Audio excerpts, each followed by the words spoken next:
Comment l'armée Viet Minh, une petite armée révolutionnaire, sans blindés ni aviation, a-t-elle pu anéantir en quelques jours seulement, aux confins du Tonkin, 8 des meilleurs bataillons français? Le dernier défilé militaire à Pékin l'a montré, les technologies militaires chinoises ne rattrapent pas seulement celles des États-Unis, elles les surpassent déjà. Alors que les États-Unis construisent des porte-avions qui coûtent des milliards de dollars, la Chine produit en série des torpilles capables de détruire toute la flotte américaine d'un seul coup. Et dans la mer Jaune, il y a déjà des poissons robots qui nagent et qui sont impossibles à distinguer des vrais. Ils patrouillent les frontières maritimes, transmettent des données sur les navires ennemis et peuvent exploser au contact d'un sous-marin. Tout un banc de ces robots transforme n'importe quelle mer en champ de mine. La cuvette est entièrement encerclée. Et pour en sortir, une seule issue possible, un sentier à pic tenu par un bataillon Viet Minh. À l'aube du 7 octobre, les légionnaires du 1er bataillon étranger de parachutistes lancent la première vague d'assaut pour tenter de faire sauter ce verrou.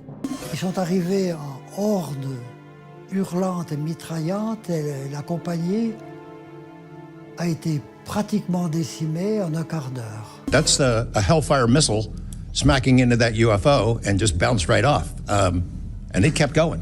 It kept going and it looks like the debris was taken with it. Yeah, what the hell is that? Eh bien, personne n'en sait rien.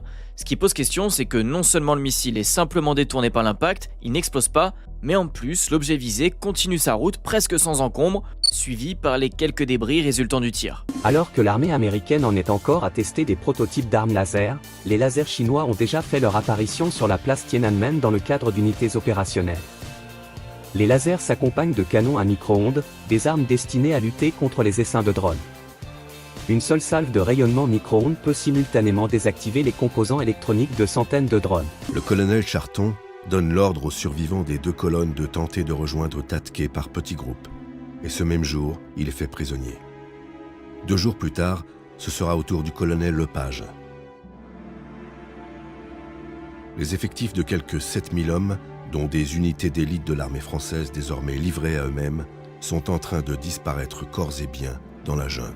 On a assisté à la kermesse géante de ballons, de calicots, de flash mobs, de saucisses et de merguez, de camions de location et de sonos à fond, de fumigènes au milieu des troupeaux d'ados aux cheveux verts et violets, entre autres. On a eu de nombreuses organisations qui ont été dissoutes, mais moi je n'ai jamais entendu parler d'arrestations massives des Black Blocs. Pourtant, les membres sont connus par les services de police.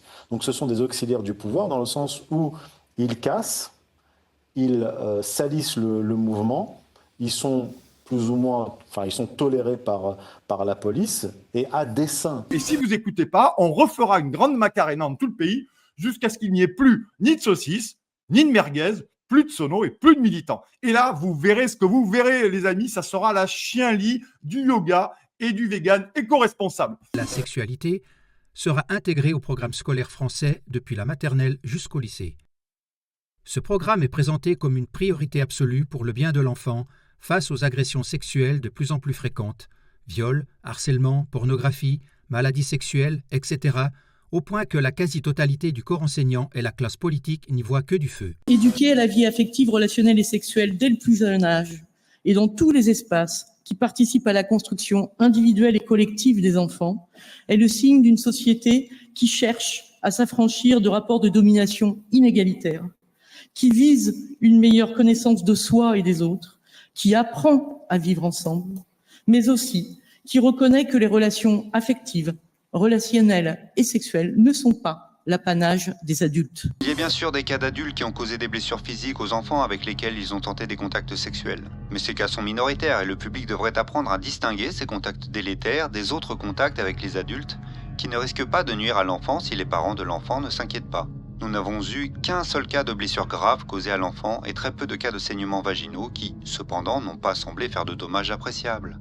Il est difficile de comprendre pourquoi un enfant, à l'exception de son conditionnement culturel, devrait être perturbé par le toucher de ses organes génitaux, ou perturbé encore plus par des contacts sexuels spécifiques. Et les partenaires sociaux, il faudra les appeler en fait des partenaires sadomaso qui semblent adorer aller se faire fouetter à Matignon.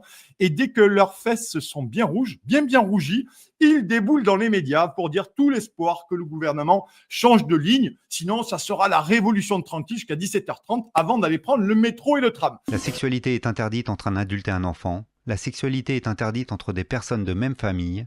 La sexualité sans consentement est un délit puni par la loi. La sexualité relève de l'intime, chacun à son rythme. La sexualité, c'est en privé, en public, c'est un délit.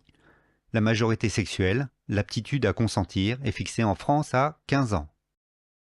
C'est ce cadre législatif qui pourrait protéger les enfants d'abus sexuels. Faire croire franchement aux Français que les organisations syndicales tentent par tous les moyens d'infléchir la politique du gouvernement est en réalité un mensonge. Car comme l'opposition politique en plastique que nous devons subir, de droite et de gauche, ils n'ont en fait plus aucune utilité. Si on suit les standards éducatifs de l'OMS, l'enfant est un sujet sexualisé à éduquer, destinataire de contenu éducatif à caractère sexuel, par un adulte ayant autorité sur lui, sans avoir consenti, obligé d'y assister et d'y prendre part, en public et ne pouvant s'y soustraire.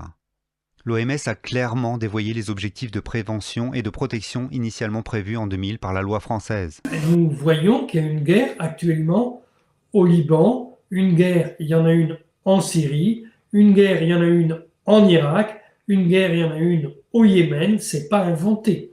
C'est des choses que nous voyons. Et maintenant, cette guerre, elle est au Qatar. La frappe contre Doha, ce n'est pas une frappe menée contre le Hamas, ni simplement contre le Qatar. C'est une frappe menée contre l'administration Trump et les États-Unis, parce que ça va avoir pour conséquence de réduire l'influence internationale des États-Unis dans la région et même au-delà. Les sanctions imposées par les États-Unis et l'Union européenne sont associées à 38 millions de décès supplémentaires au cours du dernier demi-siècle. Pendant des décennies, les sanctions ont été utilisées comme des armes, en réalité des outils de contrôle, par les puissantes nations occidentales pour discipliner et punir le Sud global. Netanyahou a réussi à discréditer l'administration Trump, c'est-à-dire qu'au moment où il y a des négociations entre les États-Unis et l'Iran, il frappe l'Iran, pendant que les Iraniens sont en train de négocier, et là, pendant qu'il y a des négociations qui se font sous la houlette des États-Unis, avec des garanties de sécurité des États-Unis, Netanyahou bombarde le Qatar. C'est-à-dire que le message envoyé, c'est que la parole de Donald Trump, de l'administration Trump, ne vaut rien. Les sanctions ne sont pas une alternative pacifique à la guerre. Elles ne sont en aucun cas pacifiques. Ce sont des actes de guerre sous une autre forme. Et souvent, elles sont encore plus meurtrières car elles visent les groupes les plus vulnérables d'une population. Le transhumanisme négatif pour les gueux et les inutiles, stérilisation, euthanasie à la chaîne, injection de traitements révolutionnaires pour diminuer l'espérance de vie. Le transhumanisme positif pour l'hyperclasse dominante élue, la vie éternelle, des capacités augmentées par la machine, l'accès aux ressources d'une humanité dépeuplée. Muy enfadados que estéis, dedicarle este gesto a Netanyahu está feo. Bueno, y con esta mano también, que os conozco. Que empezáis con la tontería y estáis... Perdona, Wyoming, perdona. Regardez, des doigts d'honneur. Por favor, no hagamos de esto una campaña en contra del genocidio. Entre 2023 et 2024, la vente d'armes de la France à Israël a augmenté de 120%. Donc, quand Macron déclare qu'il va reconnaître la Palestine, etc., ce sont des postures parce que dans les faits, ils soutiennent militairement, politiquement, un gouvernement génocidaire. Le droit sexuel, c'est le droit de ne pas se reproduire. La santé sexuelle, c'est la stérilisation. Le gouvernement français, dans toute sa bêtise, a vendu la mèche dans sa stratégie nationale de santé sexuelle pour 2030. Suivant cette logique, toutes les sexualités non reproductives sont mises au même niveau. Ils ont utilisé plus de bombes sur ce minuscule territoire de Gaza qu'il n'y en a eu utilisé pour toutes les grandes villes pendant la Seconde Guerre mondiale, pendant la totalité de la Seconde Guerre mondiale. Armageddon 1998, 9/11 et les deux tours en feu.